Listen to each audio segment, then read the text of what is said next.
En el video anterior estuvimos realizando la instalación del Laravel y visualizamos que ya corría por primera vez. Nos generó un error 404, que realmente no es un error sino un mensaje de respuesta, porque el recurso que quisimos buscar, que era jueves, no existe. Lo que yo coloco acá es la URL, el API que yo voy a estar, los recursos que yo voy a estar consumiendo. De allí viene el término de API REST. Acá voy a colocar a través de la URL esos elementos. Si recuerdan el primer video que vimos de esta serie de API, hablábamos que existen 4 métodos que son el método GET, el método POST, el método DELETE y el método PUT. Esos métodos los vamos a configurar para nuestra base de datos, para nuestro sistema. Pero antes de entrar a hacer una configuración sobre un sistema específico, quería explicarles un poquito la estructura de los archivos. Voy a detener el servidor y voy a escribir aquí code. Con esto voy a abrir mi editor de código, que algunos ya supondrán cuál es, que es Visual Studio Code. Este editor de código, como lo abrí ahí con code.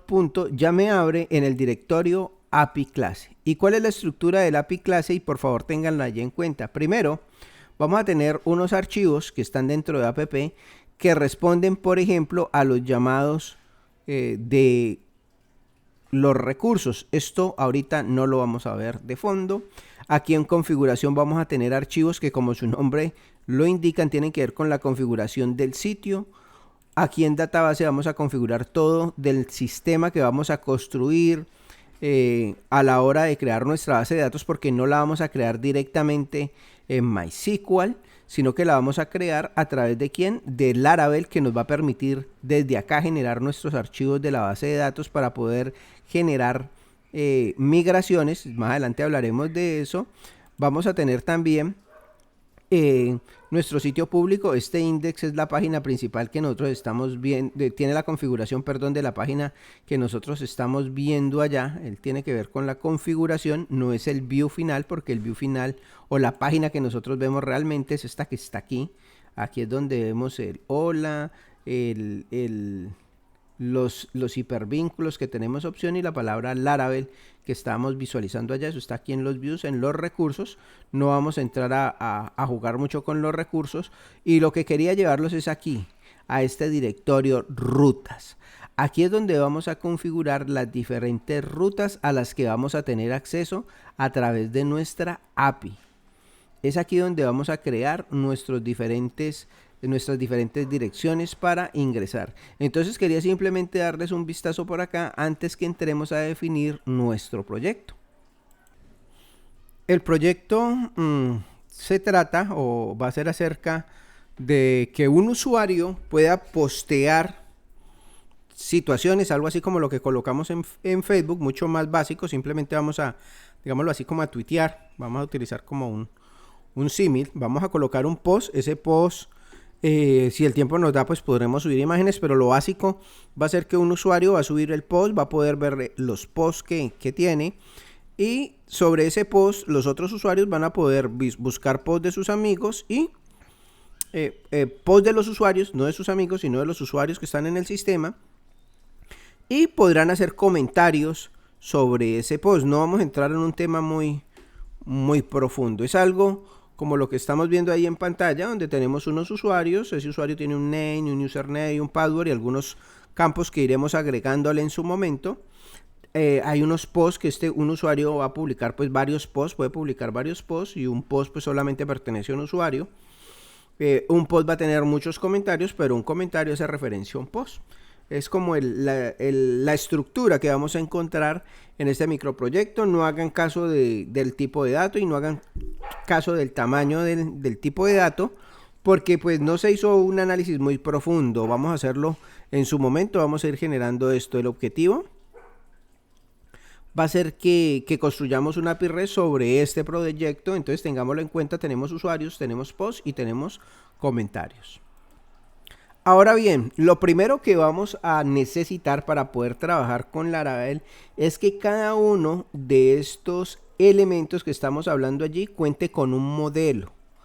Pero antes de contar con un modelo deberemos definir este mismo sistema en la base de datos, porque vamos a necesitar un modelo, un controlador y los datos que están allí en el sistema. Entonces, a por ello. Vamos a configurar primero nuestra base de datos. En este caso, en los archivos que encontramos en el API REST, hay uno que se denomina .env. Ese .env guarda la información de nuestra plataforma, de nuestra aplicación, por ejemplo, el nombre de la aplicación. Este nombre a esta aplicación la vamos a llamar POS. POS simplemente. Vamos a continuar mirando aquí situaciones. Tenemos POS, tenemos la base de datos. En este caso, estos datos los vamos a dejar de la misma manera. Y aquí vamos a entrar, como vamos a trabajar con MySQL, verificamos la información de MySQL. Esta información generalmente no cambia. Este es el puerto donde está configurado. Tienen que mirar cuando lo lleven a internet que esta información en algunos casos hay que modificarla. Y aquí vamos a tener el nombre de nuestra base de datos. ¿Cómo vamos a llamar a esta base de datos? POS. Y el nombre del usuario y la clave. Como vamos a trabajar sobre una base de datos de SAM, más adelante haremos la instalación en el siguiente capítulo de SAM, pues tendremos que tener en cuenta que este usuario y esta clave existan por defecto en SAM. Cuando le instalan la contraseña de root no tiene clave, entonces eso está bien, pero si tuviéramos alguna clave lo hubiéramos colocado, pues aquí deberíamos configurar esa información. No es más, solo por detalle curioso, tengan en cuenta que aquí ustedes pueden configurar diferentes bases de datos como Redis, y si tuvieran Mongo, pues podrían hacer Mongo aquí, o en este caso los servicios, por ejemplo, de Amazon Web Service. ¿Listo? Todo este tipo de información y luego regresaremos seguramente aquí a cambiar algún tipo de dato. Por ahora voy a guardar y lo único que hicimos fue colocar el tipo de base de datos, como le íbamos a llamar, verificar que el usuario y la clave coincidan con el usuario y clave de la base de datos y finalmente cambiamos el nombre de la aplicación. Eso para configurar la conexión a la base de datos. Vamos ahora a mirar la información que tenemos de la base de datos. Entonces vamos a mirar aquí en Database y tenemos tres elementos. Primero, o el que más nos interesa, son las migraciones. Y vemos que esta carpeta no está vacía, ya tiene dos archivos. El primero me va a hacer referencia a una tabla que ya viene por defecto en Laravel, que es la tabla Users. Si recuerdan, cuando expusimos que íbamos a trabajar un proyecto, dijimos que íbamos a tener una tabla user, o sea que no tenemos que realizarla, hacerla, ya simplemente tendríamos que ajustarla o justificarla para que nos quede claramente definida. Entonces ya tenemos esta tabla realizada y esta tabla tiene un nombre, un email, o sea este es el username, tiene un elemento que verifica este username, tiene un password y aquí podríamos agregar otros campos si quisiéramos. Por ahorita entonces vamos a dejar esta tabla así como está. Esta es la tabla de los usuarios, pero podríamos expandir y colocar otros atributos. Por ejemplo, no tener name, sino nombre. Coloquémoslo allí. Nombres y apellidos para hacerlo mucho más a nuestro antojo. Apellidos. Y el resto de campos lo voy a dejar aquí. Una muy buena práctica que lo voy a comentar y que la acabo de romper acá es no tocar esto y luego adicionarle campos a esta tabla. Pero yo quise romper esa tabla, ese muy buen consejo y la modifiqué. Por lo general, en un archivo aparte se hace este trabajo. Vuelvo y repito, pero yo me salté ese paso y quise tocar la tabla de usuarios directamente. Este señor simplemente va a tener una relación de las conexiones y de las cosas que están activas, o sea, las conexiones que están activas. Luego veremos que eso nos va a ser de ayuda y esto es interno de alguna manera, es una tabla que maneja de manera interna Laravel y no la vamos a tocar, solo vamos a tener esta tabla user. Esto nos permitiría crear la tabla user, pero nos faltan otras dos tablas que son la de post y la tabla de comentarios, y entonces vamos a crearlas a continuación. Entonces en ese caso procedemos a visualizar nuestras tablas que son post primero y luego comentarios. Primero post y luego comentarios. Ok, no lo olviden. Tenemos que tener eso claro para el proceso que viene. Entonces vamos a abrir la consola y vamos en este caso específico a crear esos dos elementos. PHP, le voy a decir que con PHP Artisan siempre vamos a estar utilizando, voy a borrar aquí para que esto suba un poco, PHP Artisan, y allí voy a colocar entonces el nombre. Primero la acción que vamos a hacer, vamos a construir make, vamos a construir un elemento de migración. Vamos a crear una tabla que se llama como, entonces dimos que se va a llamar post. Y ese post pues es una tabla. Entonces ahí tenemos la tabla post. Y el sistema pues va a ir y crear nuestra tabla específica. Vamos a visualizar acá en Visual Studio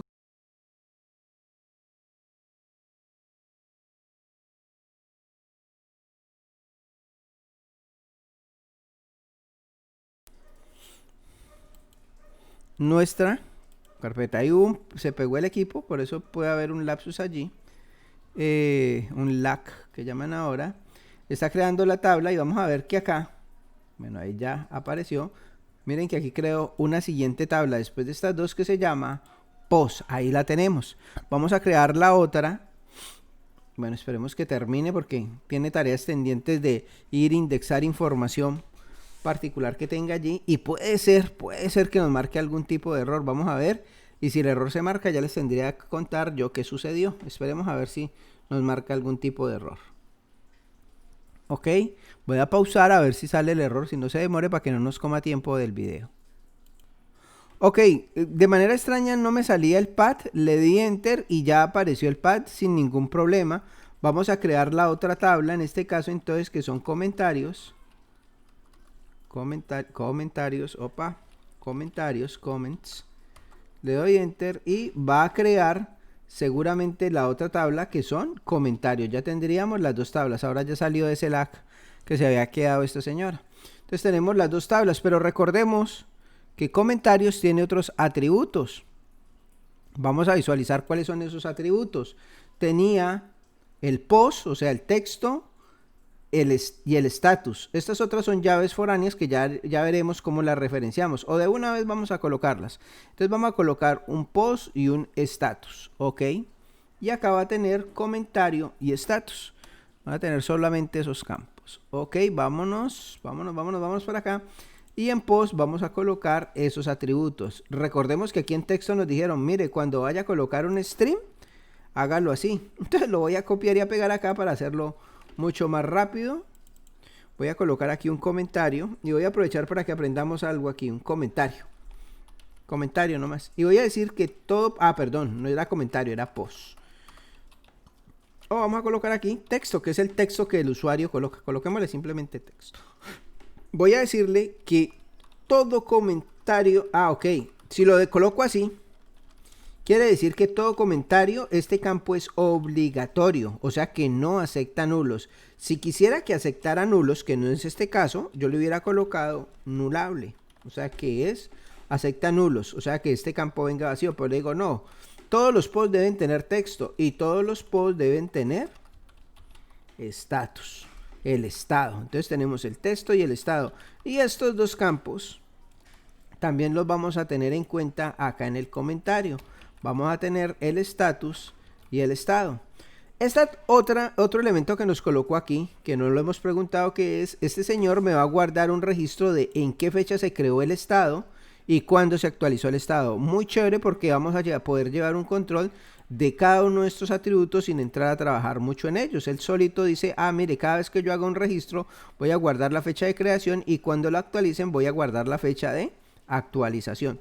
Y esto se puede personalizar en Laravel de manera bien específica, pero los vamos a dejar ahí porque no están de más. Queda faltando un campo, y cuál es ese campo o esa información que ya la habíamos visualizado acá, y son las llaves foráneas, donde yo diga cuál es el usuario que hizo ese comentario. Entonces vamos a colocarlo allá para terminar esta parte del video. Bueno, entonces vámonos y nos ubicamos en el post y recordemos que el post va a tener el ID del usuario que realizó la actividad. En este caso, entonces digámosle lo siguiente. Primero, vamos a crear un elemento de tipo ID, pero voy a hacer unos cambiecitos aquí. Primero, este elemento lo voy a volver incremental para que los IDs, sean incrementales. Cuando los IDs son incrementales, quiere decir que arranca desde el primero, en este caso, bueno, aquí teníamos ID, ¿no? Entonces lo voy a cambiar por incremental ID. Le estoy diciendo que esa va a seguir siendo la llave primaria, pero que el primer usuario va a ser 1, 2, 3, va a arrancar desde 1 y va a tener en cuenta solo los elementos positivos. Es muy común que hagamos esto entonces en nuestras llaves primarias. Entonces si vamos a ver, creo que comentario también tendría esta situación, donde definamos la llave primaria y también lo podemos incluir en el usuario para que el ID arranque solo con elementos autoincrementales. Él por defecto coloca las llaves autoincrementales, pero lo vamos a colocar así y para que tenga en cuenta los positivos. Ok, después de haber hecho ese ajuste de incremental, vamos a colocar aquí en la tabla y vamos a decirle que vamos a tener un dato de tipo entero en este caso. Entonces vamos a decir la tabla va a tener un dato de tipo entero. Y ese dato de tipo entero se va a llamar, por ejemplo, en nuestro caso, Users ID, el identificador del usuario, ¿ya? Y a este le vamos a colocar que no tiene un signet, que no tiene signo, que carece de signo. ¿Por qué? Porque como es autoincremental, pues no va a haber números negativos. No voy a entrar a explicar esto porque esto es de informática básica, donde los elementos cuando no tienen símbolo pues aumentan su postura. En bases de datos creo que con su gran profesor algunos vieron esto. Entonces ya lo tenemos autoincremental. Ok, un comentario voy a aprovechar y también tiene lo mismo. Un comentario tiene un campo que se llama ID usuario, que se refiere al usuario que hace el comentario, y este también no va a tener símbolo. Entonces ya tenemos eso ahí. Pero hasta ahí solo hemos definido el campo, no hemos creado la llave foránea. La llave foránea, ¿cómo la creamos? Vamos a escribir, mire, la tabla tiene una llave foránea. Tiene una llave foránea y esa llave foránea, ¿cómo se llama? ¿Cuál de estos atributos es la llave foránea? En este caso es User ID. Entonces yo le digo, mire, él tiene un campo que se llama llave foránea. Y ese campo de llave foránea hace referencia al campo ID en la tabla Users, usuarios. Entonces aquí le estoy diciendo, mire, cuando usted vaya a mirar este campo de usuarios ID, la relación que él tiene es con la tabla de Users. Ok, vamos a hacer lo mismo en comentario. ¿Quién hizo el comentario? Pues un usuario que lo denominamos User ID y que está en la tabla usuario. Claro, porque un post lo construye un usuario, voy a borrar acá, y esta situación también el comentario y el post lo construyen los usuarios. Nos quedaría faltando solo una relación, que es esta que existe aquí, donde yo digo este comentario pertenece a este post. Entonces vamos a hacerlo acá también. Entonces eso sería en comentario, así como tenemos un usuario ID, tenemos un post ID para decir ese comentario, quién lo hizo y a qué post pertenece. Y acá vamos a hacer también una copia rápida y le voy a decir, mire, cuando esto es una llave foránea, es un post, hace referencia al ID de la tabla post. Entonces ahí lo que he hecho es definir las relaciones que creamos post, las relaciones que creamos acá en el proyecto que estamos comentándonos, y crear estas tres tablas. Ya creamos las tablas, creamos las relaciones.